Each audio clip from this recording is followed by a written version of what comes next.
when the symptom has a role, function, purpose, and an intention, it's not going anywhere. So if someone has headaches, you would walk them through what's the role of that headache, what's the function, benefit, right. What's the payoff. Even with children of 5, if I say to a 5-year-old, baby, I know this is a silly question, but if the headache was your friend, right.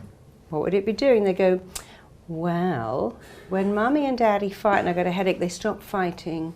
They turn off all the lights and we lie in the dark till it goes away. There's a kid who's had a thought, I got to stop Mummy and Daddy fighting. And because they're not logical creatures, they're feeling creatures. The feeling mind says an illness will stop your parents fighting. Maybe failing at school will make them see that you're unhappy. Maybe getting eczema will make your mum spend ages massaging the cream into your skin, and you might feel that you matter to her. Because every time you speak to her, she goes, oh, I'm busy at work, I'm doing my emails, I've got to speak to work.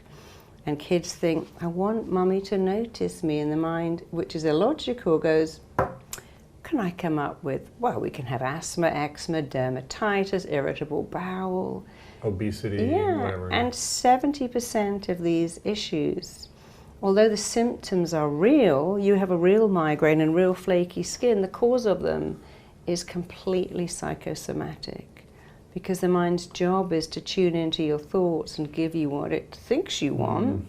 And it can only work that out by what you say. When you say, this 405 is killing me, I'm dying under paper, my boss makes me want to kill myself. Your mind goes, you better not go back to that place called work. I think I should give you an ulcer. Or agoraphobia, because you keep saying that the commute is killing you, the job is killing you. And we say things like killing it, dying here.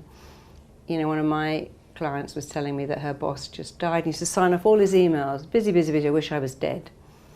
A joke, and then he got cancer and died in really fast, but his signature was, I wish I was dead.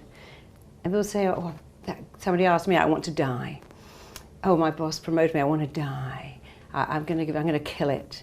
And we don't understand that the brain has no sense of humor and only picks up words and thinks they're real. Yeah, it's a lot of what we were talking about with Dr. Joe Dispenza. You know, he covers a lot of this stuff. Of course. Wow. Okay. So you started helping people from one phase, which was in losing weight. And you said, let me understand people, it's much more than just losing weight. Yeah. And you've been doing this for 30 plus years, since you were 11. Yeah. Why were you so fascinated by human behavior in the first place? Well, I was told I could never have children. When I was 17, I stopped having periods completely, and all the doctors said, well, you know, you have infertility, unexplained, which I thought, that's a good title, isn't it? Unexplained. Because explained is your fallopian tubes are blocked or you don't have enough estrogen, but unexplained means everything's working. We have no idea what's going on.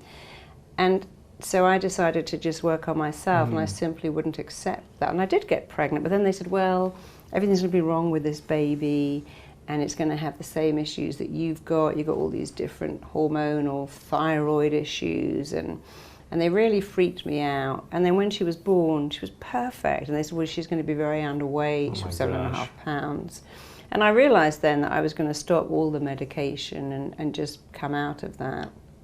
And then I started working with infertile women. It's so rewarding. You'd come in and go, I can't get pregnant. And they'd always go back to say, what's going on in this scene? I'm 50 and I think my dad will kill me. Oh my God, my mum will kill herself. You know, we're Muslims and I'm dating this white guy, and oh my God, the shame, the terror.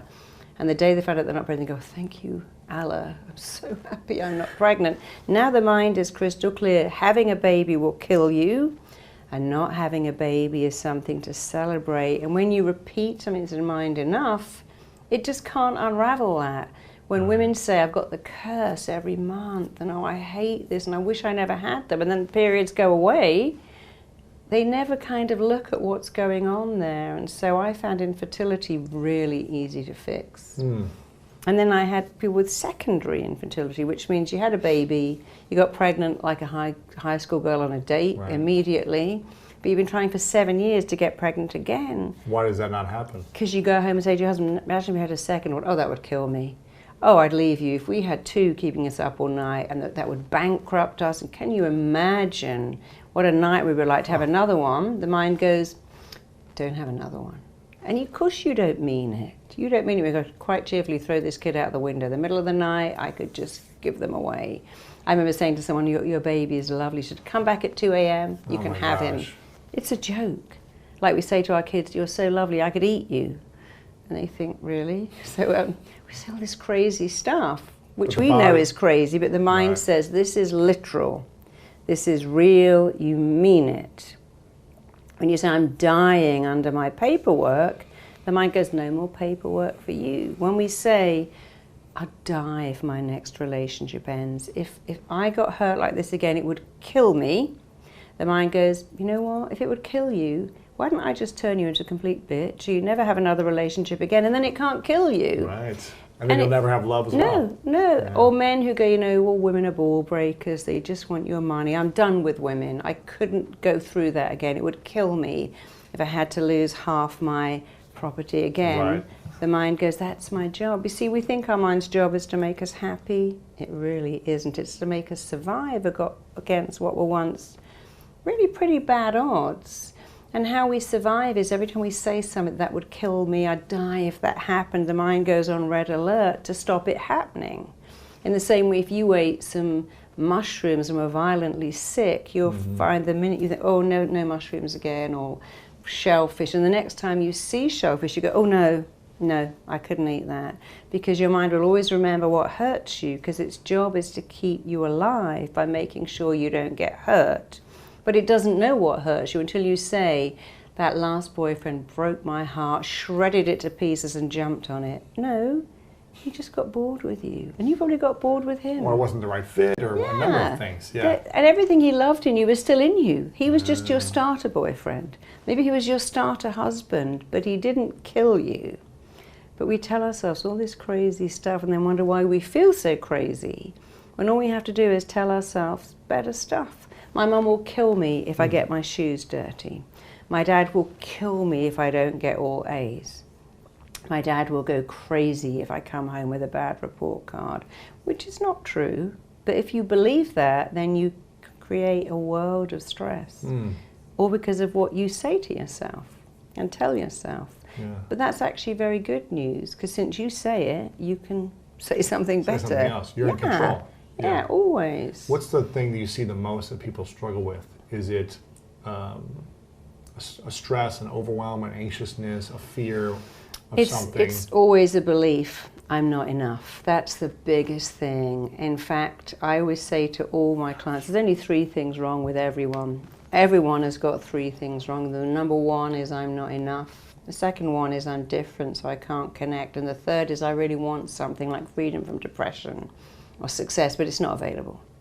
But I'm not enough is the biggest. I mean, I've worked with hundreds of thousands of addicts. I've never found one ever that ever believed they're enough. And if we look at the key addictions, shopping, binging on food, binging on alcohol, binging on drugs, sex especially, food, porn, all of those things come from a feeling of emptiness inside, because we're taught, oh, you feel a feeling? Why don't you eat some donuts, or go onto eBay and buy, or Amazon, or buy something, or have a drink? And our feelings are the most real thing we have, and we push them down. We find all this stuff to buy, or eat, or drink, or take to keep us, like John Lennon said, comfortably numb. But then the feelings regroup and come back, because they've always got a job to do. And I always say to my clients, look, you've got to feel the feeling until it no longer requires to be felt. You can't eat it, or drink it, or shop it away, but we're all taught that we can and should.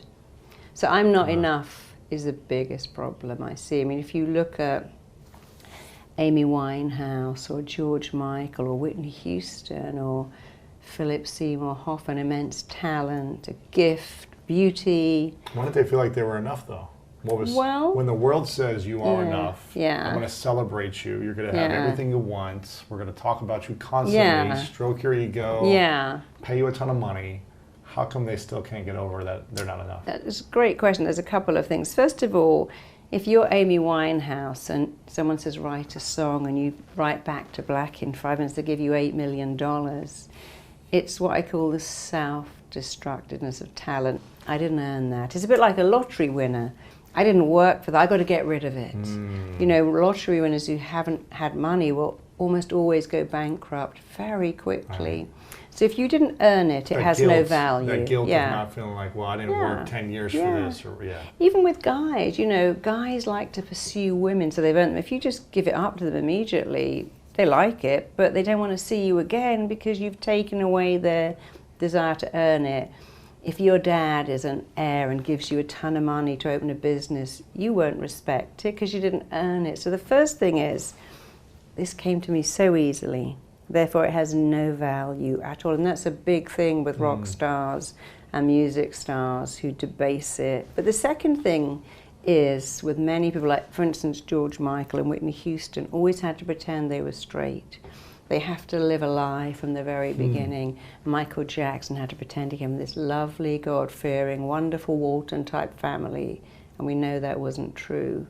Amy had to pretend that she didn't mind at all that her dad left her mum when she was 4, and she minded very much indeed. So when you fake it and fake it and fake it and fool the world, you can't fool yourself, and then you're living a lie, and eventually it comes back. And people like Whitney, who was just so talented, then use drugs to hide the pain, because I can't now come out and say that I'm not straight, and I'm portrayed as this Bible-bashing, God-fearing man, heterosexual, man-loving girl, and that's not me. I'm a party animal. I like women. But she wasn't allowed to say that. Coming from the church and everything else. Coming from the church, and it's so unfair to do that to people, because you make them pretend to be something else, which causes intense stress. And then when you're in intense stress, what do? You have to take drugs. I remember years ago, Carrie Fisher's mother saying that she would appear on screen with 2 baby diaper pins on her shirt, and she was America's golden girl, but her husband was cheating. She was a chronic bulimic all her life and hid that, and such a shame. You mentioned something about leaning into the feelings until you no longer need to feel them, or until they go away. Feel the feeling until it no longer requires to be felt. Why should we do that? So give me an example of a feeling. So let's imagine you and your ex-wife are not getting on, and you have a feeling of rage about the fact that she's trying to get your kid to call the new guy daddy, and she's blocking you out, and you feel so angry. You think, well, I mustn't feel angry, you know, she's doing it for the interest of my kid, and so I just drink the anger, and I drink the anger. And you see, with a feeling, it's the most real thing you have. A feeling is like a little kid in a class going, notice me, I'm over here. And if you don't, they get more and more out of control. And so when you don't acknowledge your feelings, they regroup, and they regroup until they become outrage, rage coming out. And then suddenly they go a bit crazy in the car park of a store or the line of a store, because the mind says, I've got all this rage, wants to come out. Someone just cut into the line, take it out on them. And it's so ineffective, because I have something I call AAA, which is be aware of your feeling. Most people have no idea what they feel. They go, I shouldn't feel jealous. I shouldn't feel envious. I shouldn't be furious with this kid who's keeping me up all night. So they're not aware of it. They certainly can't accept it, and they never get to articulate it. But if you can say, you know, my wife's a good person, but actually I'm furious with what she's doing. It really hurts my feelings. That's why group therapy in places like AA, the good thing is you get to say, sometimes I could quite cheerfully hurt my wife. I'm not going to, but I feel like it. Oh yeah, I feel like that too. Because when you can express your feeling, it goes away. It goes away immediately. But when you communicate it, even to yourself. So if your mother-in-law is the absolute bitch from hell, and you can't say, by the way, Dorothy, you are the most horrible mother-in-law in the world, but you just go and shut yourself in the bathroom, turn on the taps, flush the toilet, and say, Dorothy is a really unpleasant mother-in-law. And one of my... You feel better. Yeah, you feel so much better because you're not saying it to them. It's like feelings are like gas. They're in or they're out, and they hurt much more when you keep them in. and you want to let them out. Gas, I mean, obviously right in the middle of a meeting, but when you keep stuff in, it causes you pain. And one of my amazing therapists said, my mother-in-law really was the mother-in-law from hell. And I could never say anything because my husband was the golden boy. But after I trained with her, I started to say, you know, Brenda, you're a really unhappy person, and I know you're trying to hurt my feelings, but I just feel so bad. And Brenda finally said to me, you know, I've been bulimic for 32 years. Nobody knows. Could you help me? She completely transformed that woman in 2 sessions, never been bulimic since. And I said, she likes me more than her son now. Wow. I'm now the daughter-in-law from heaven. I've got a big halo. Wow. But when we keep everything in, it does so much damage. It's like with little kids, they get angry and we shout at them. They go, oh, my anger makes you angry, and I'm not allowed to be angry. I'm not allowed to say something hurt me. And all psychiatrists will tell you that and if you want to be sorted out, here's something you must do. Express your hurt as close to the event that hurt you happening as possible. You can't say to your dad, you know, 20 years I asked for a bike and you got me a skateboard. I didn't want that. They go, what? I worked nights to buy you that bike. You can't get any resolution after 10 years or 20 years. But when you can say to your friend, look, I love you, you're my friend, but it really hurt me when you didn't even turn up to my wedding, and I still had to pay for all of that, and you didn't call, and it hurt me. I still love you, but you hurt my feelings. Then it's gone. But when you keep it in, it doesn't. When you say to the friend, you make me feel so angry, well, you make me feel angry. I didn't come to your wedding because your guest list, that was extortionate, asking for all this stuff. I mean, I'm not Bank of America, and I didn't want to buy that stuff. But you can't get resolution. But when you say, I was hurt when, or I felt hurt by, and you can say it to a wall, you can say it to a faucet, you can say it to a mirror. You can write it down. It's not for the other person. It's good to say it because it's out then. And then it goes away. It's the most wonderful thing. It goes away. If you want to learn more about how to master your mind, check out this next video right here. So when people begin to disengage and get beyond themselves, you are at your absolute best when you get beyond yourself. And getting the person to that point. How does someone get to that point? Yeah, so we teach them that formula.